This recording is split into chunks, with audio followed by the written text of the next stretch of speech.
बिस्मिल्लाहिर्रहमानिर्रहीम। अस्सलामुअलैकुम।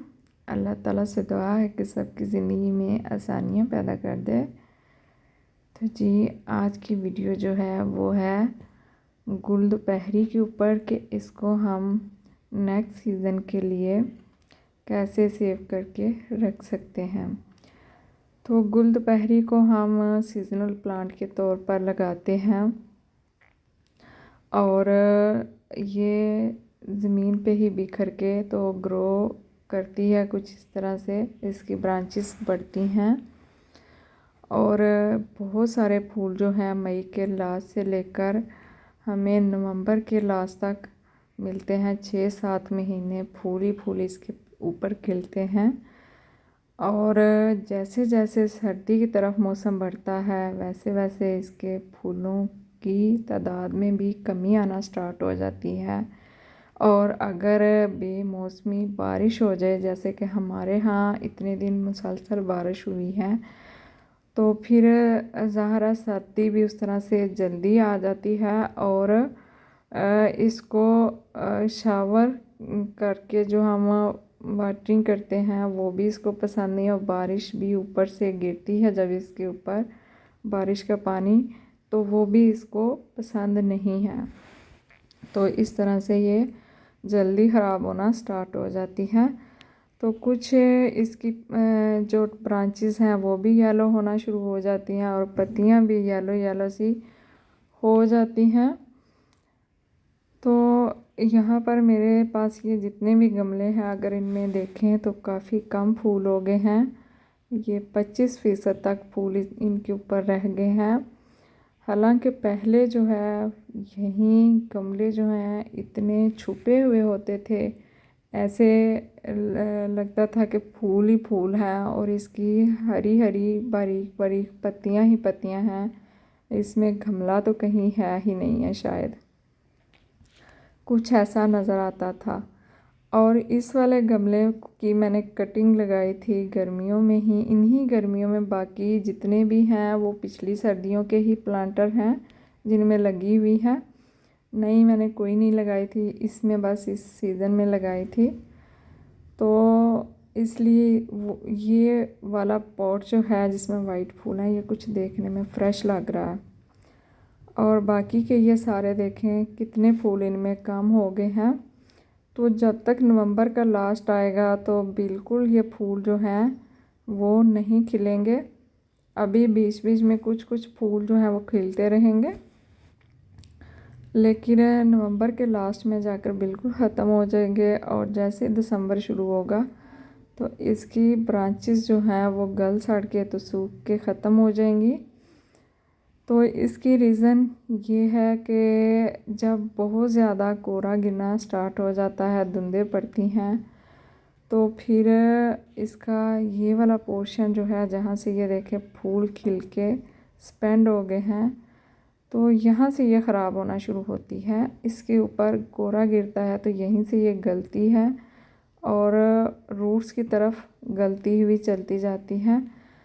तो पिछली दफ़ा मैंने देखा कि ये गल रही हैं और आधी आधी ब्रांचेस तकरीबन इसकी ख़राब हो गई हैं, तो मैंने वहीं से इसको काट के तो रिमूव कर दिया। तो जो थोड़ी बहुत ब्रांचेस रह गई थी, मैंने फिर ये एक्सपीरियंस किया कि देखती हूँ कि ये भी उसी तरह ख़राब होती हैं कि नहीं। तो मैंने देखा कि वो सेफ़ हो गई हैं, वो ख़राब नहीं हुई हैं। डोरमेंसी का पीरियड तो उनका चल रहा है, लेकिन वो उनकी ग्रोथ वहीं पे रुकी हुई है, लेकिन ख़राब भी नहीं हुई हैं वो। तो ये सारी जो है वो पिछले साल की ही है, मैंने दोबारा इन गमलों में नहीं लगाई है। लेकिन इसका एक और तरीका भी है इसको बचाने का, और इसके लिए आप ये कर सकते हैं कि इसकी आप कटिंग लगा लें इस टाइम में। और कटिंग आपने कैसे लगानी है, जैसे हम गर्मी में इसकी कटिंग लगाते हैं ना, वैसे नहीं लगानी है।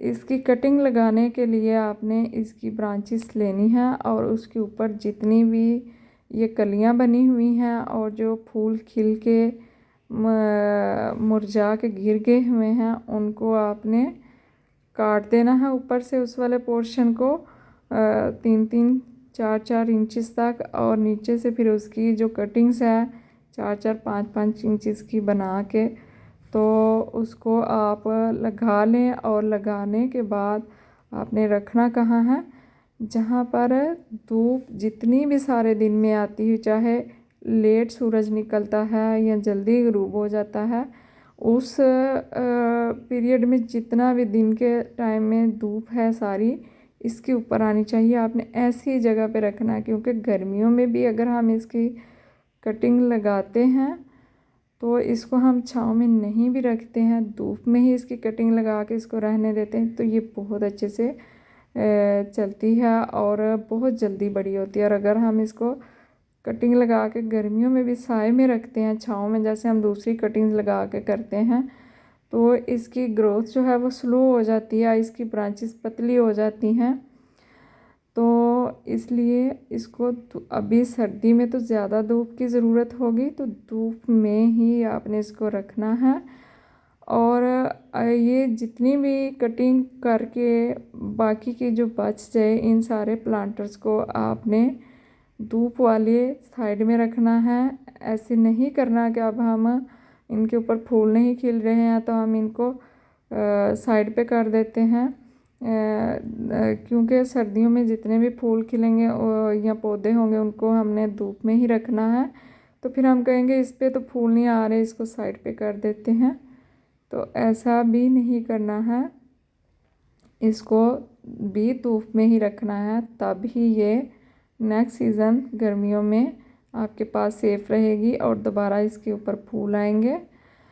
तो आपने इसको बिल्कुल ड्राई भी नहीं होने देना। कभी कभी इसमें थोड़ा मॉइस्चर बनाने के लिए पानी भी ऐड करना है, और हल्की फुल्की सी जो खाद है वो भी इसमें डाल देनी है, ताकि इसकी रूट्स जो हैं वो अपनी ताकत में रहें और ख़त्म ना हो। बिल्कुल ये मौसम का असर उस तरह से ना लें जैसे कि नॉर्मली लेगी। खाद की वजह से ये थोड़ी अपनी ताकत में जान में रहेगी, तो बची रहेगी। तो इस तरीके से आप अपने गुलदोपहरी के जो प्लांटर्स हैं उनको बचा के सर्दियों में रख सकते हैं, और नेक्स्ट सीज़न गर्मियों में उनके ऊपर बहुत सारे फूल जो हैं वो आएंगे। ये वाला गमला जो है क्यारी की तरह का बना हुआ है, इसके अंदर गुलाब के फूल लगे हुए हैं और मोस रोज़ भी लगी हुई है। ये पिछले साल की ही लगी हुई है, मैंने सिर्फ इसकी छोटी छोटी कटिंग्स ही लगाई थी उस टाइम में। तो ये देखें, इसने इस सीज़न सारा गर्मियों में फूल दिए हैं, अभी ये बच गई है।